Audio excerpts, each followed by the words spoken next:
Hello there, welcome to Chipola College Television. This is a pregame show for athletics, and today it's with softball.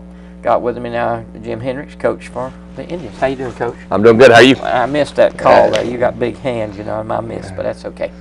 Well, now, Coach, y'all have just won last weekend the state JUCO softball tournament. Correct. How many is that for us now for Chipola? That's the fourth one for us. Fourth one, which means our comptroller and the president's out scrounging up money so we can go to the national. We went to the national tournament. Where's the national going to be? St. George, Utah. Have you ever been there? We have. We've been there twice. That's the same place. They have it the same place every time? That's the same place the last two times we went. How close is that to Las Vegas? 2 hours. 2 hours. So y'all are staying 2 hours from? We will fly into Las Vegas just because the plane tickets are cheaper. Cheap, yeah. And then drive up to 2 hours to St. George. What is the change of the weather kind of things, air and such? It's the heat is about the same. Temperature-wise, it's probably low to mid 90s, but it's dry. It's not as humid. It's more like you're baking. Does that mean you don't sweat as much? You don't sweat as much, but it's just more of a. Well, are our girls going to be better physically ready for that than some of the other teams we're playing? They'll be ready for the heat. Yeah. The dryness we don't get none of that. We get all wet here every time it rains. All right, now you went down to Vero Beach, which is below everything else, it seems like, because it was about 7 hours from here. It was. You played 5 games and you were 5-0. Correct. Well, let's just take them one at a time, if you can, Coach. Y'all were ranked number 1. We were ranked number 1 in our side. Yeah, 2 sides. The Panhandle Conference number 1, which we won the Panhandle Conference, played the number 4 team in St. John's. Yeah. They were the number 4 team in their conference. How many teams went from our area? There was 4 teams in our conference How that long went. did we last? Till the next to the last day? I think Tallahassee was the last team in our conference besides us. Yeah. First game was St. John's River. What? I got down here written where you said y'all just showed up. Well, we showed up, and that's what, the first 2 innings was just kind of lackadaisical. I mean, we were better, and then we came out and scored 7 in the 3rd inning and ran away with 8-0 in 5. So, we kind of did that, progress throughout the whole tournament. Was just we had big innings. And against St. John's, we just had a real big one. Was it coaching or players? As players. I just heard on ESPN right before we started your show when I was outside in the car coming back from lunch, and the guy said, "Coaches don't win games; players win. If you ain't got the players, I don't know how good a coach you are. You're not going to win." But did you do anything different in St. John's River game than we've done all year? No.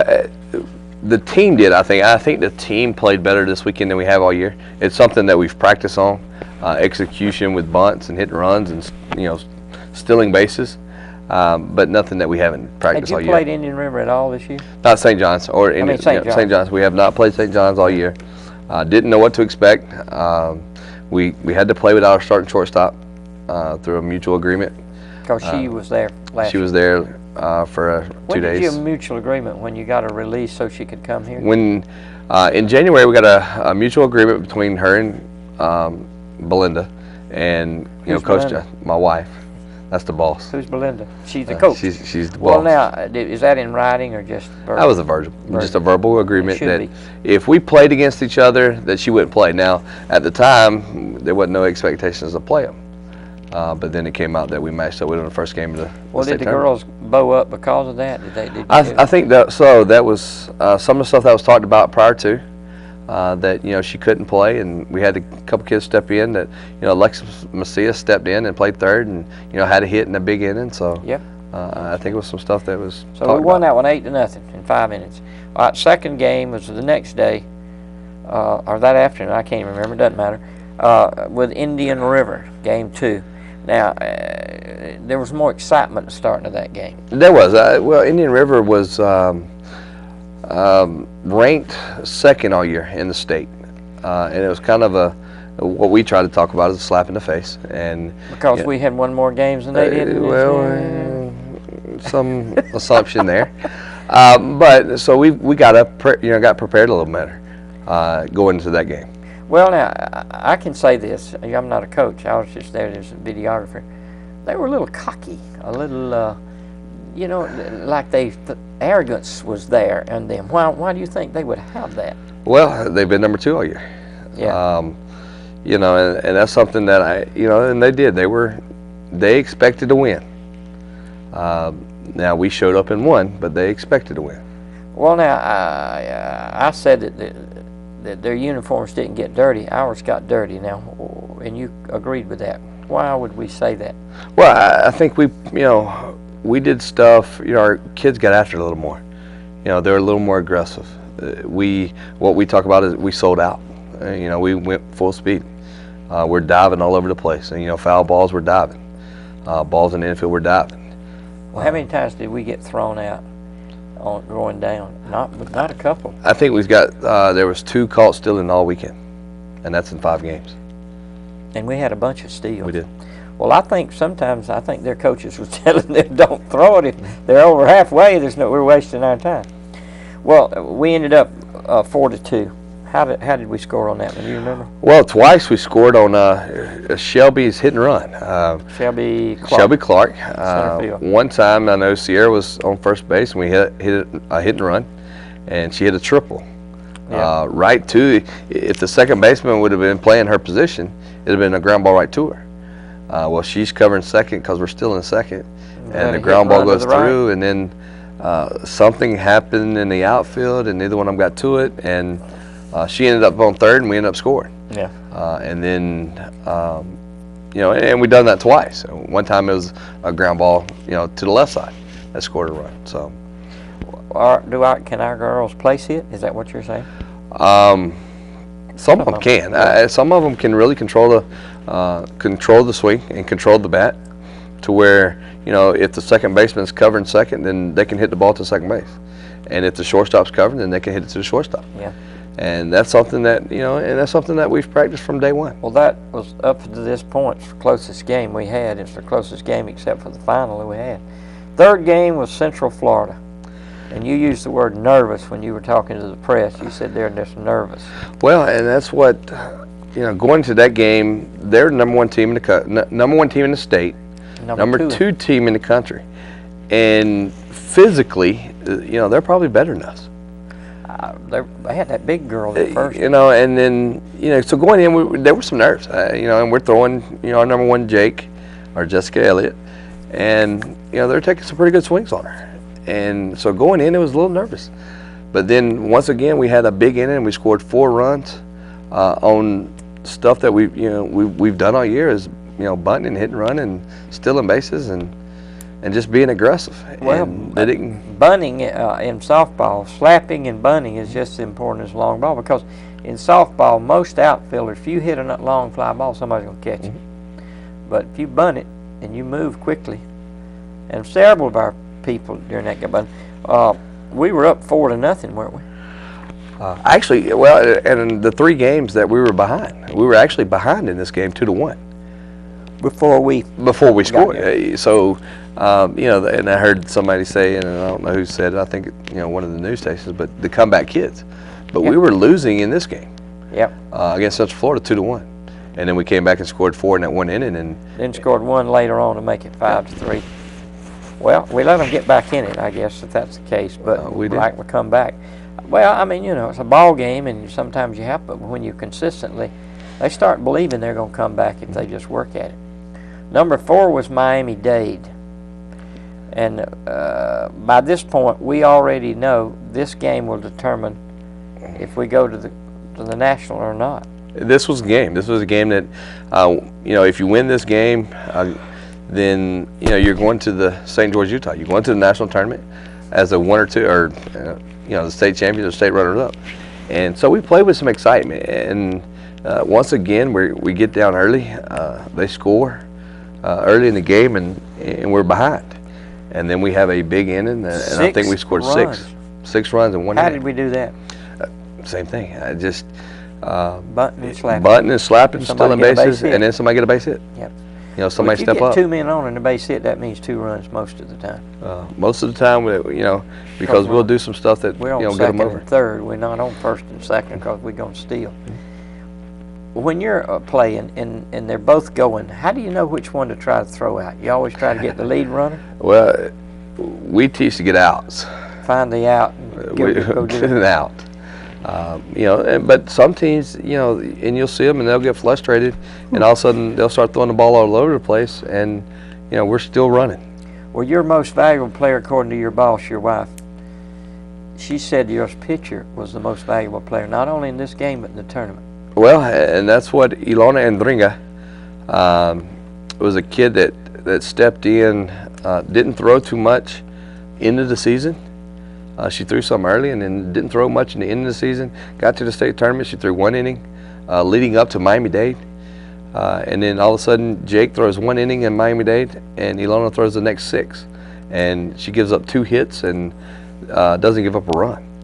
Well, according to what I wrote down, listening to you talking about it, hits, hits, hits. So we must have kept hitting the ball. I mean, that's how we scored the.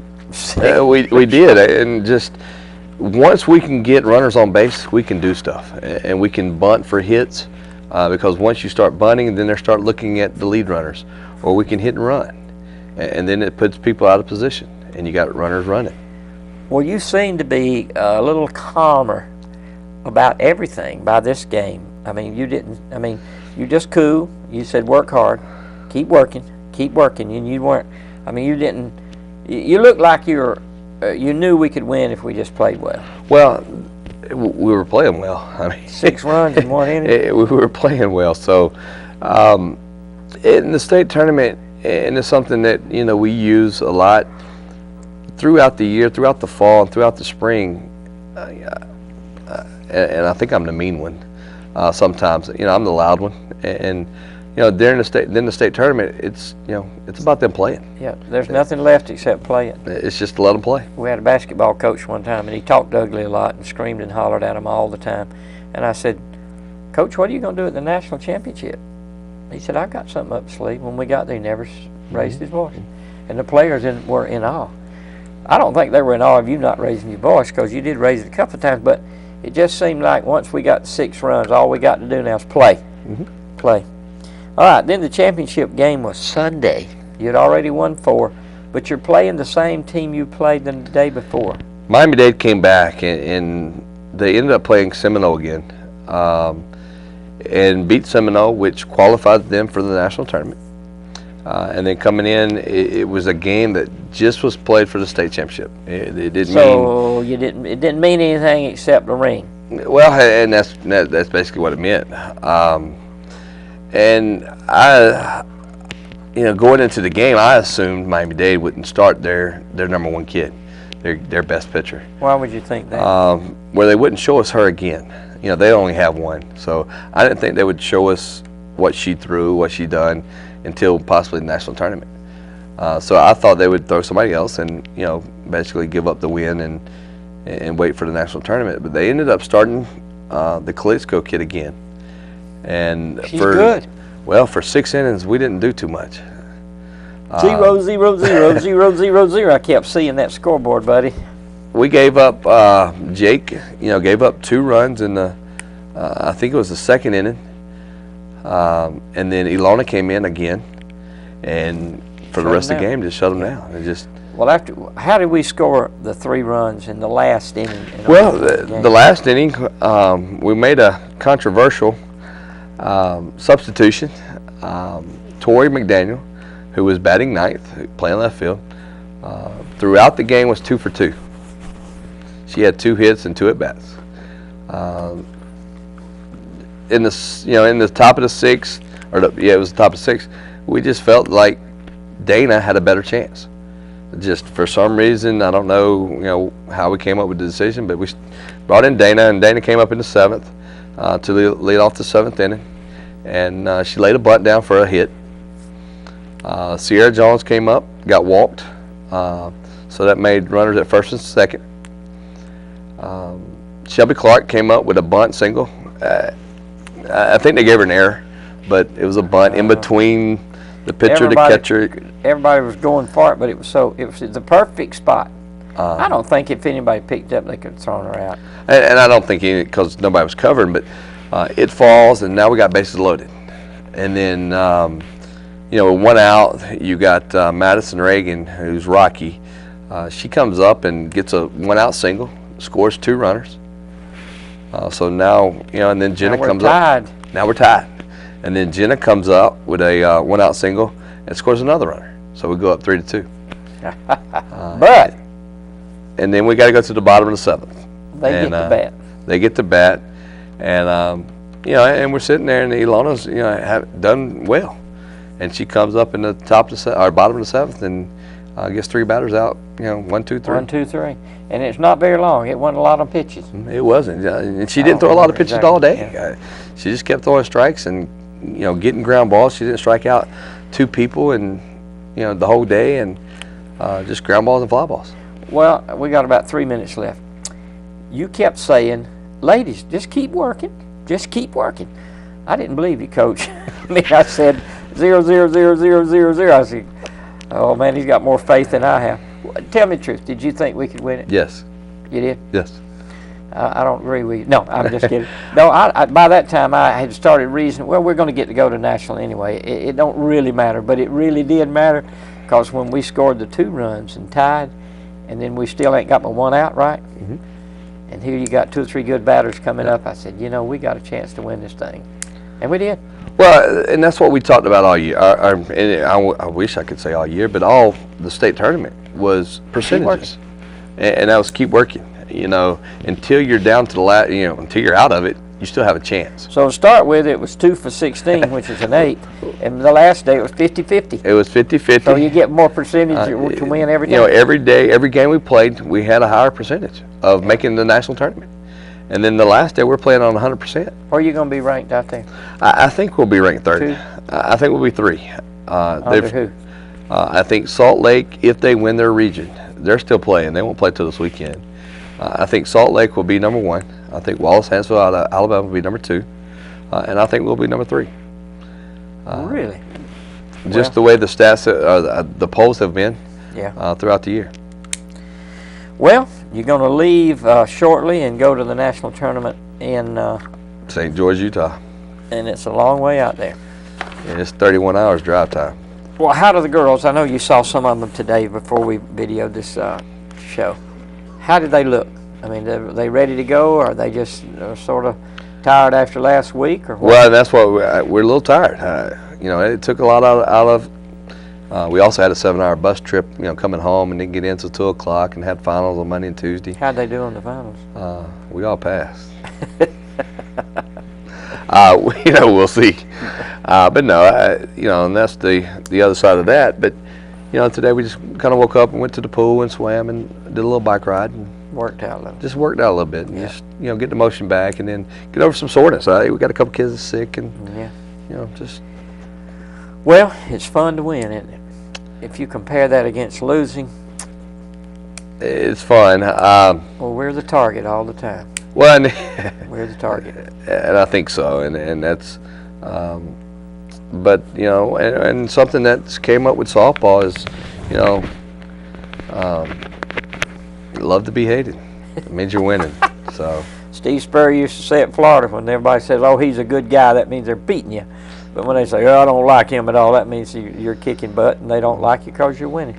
But Chipola, academically and athletically, all over the state, has a reputation, and that's the way it is. I'm glad it's like it is. Oh, and it is. And we've got a couple texts. I got a text, from one dad that, he heard somebody else was talking about, they almost won. They almost beat this team. And, he was proud that, we didn't speak that way. We were upset when we lost. Yeah.